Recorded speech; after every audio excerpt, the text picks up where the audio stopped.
ज़कात का मतलब क्या होता है? आदमी के मालो दौलत में कमी नहीं होती, उल्टा मालो दौलत में इजाफा होता है। मा नक़सत मालुम मिन सदक़तिन, आदमी का माल कम नहीं होगा सदक़े की वजह से। हाँ, अलबत्ता सूद की वजह से कमी होगी। कहते हैं माशी बहरान, इसको कहते हैं रिसेशन, इन्फ्लेशन, क्रेडिट क्रंच।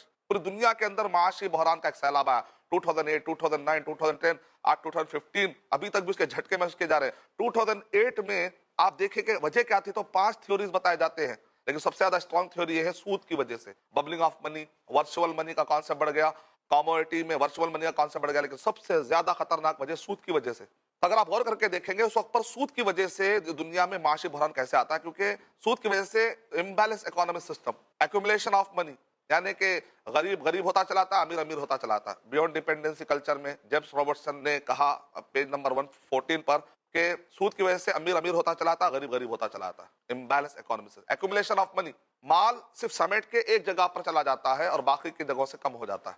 मिसाल के तौर पर CIA फैक्ट बुक 2008 का मुताला करिए, उससे पता चलता है कि जो GDP था हर मुल्क का पूरा जमा करेंगे, फेक करेंसी की मैं बात नहीं कर रहा हूं, मैं अप्रूव करेंसी की मैं बात कर रहा हूं, $65.61 ट्रिलियन थे उस वक्त पर। उसमें का 2/3 पैसा कितने लोगों के हाथ में था जानते हैं आप? दुनिया के 50% लोगों के हाथ में भी नहीं था, 10% लोगों के हाथ में भी नहीं, 1% लोगों के हाथ में भी नहीं था, 0.15 के हाथ में पूरे मालो दौलत का, यानी कि 0.15 लोग पूरे माल में के 2/3 करेंसी पे कब्जा किए हुए थे।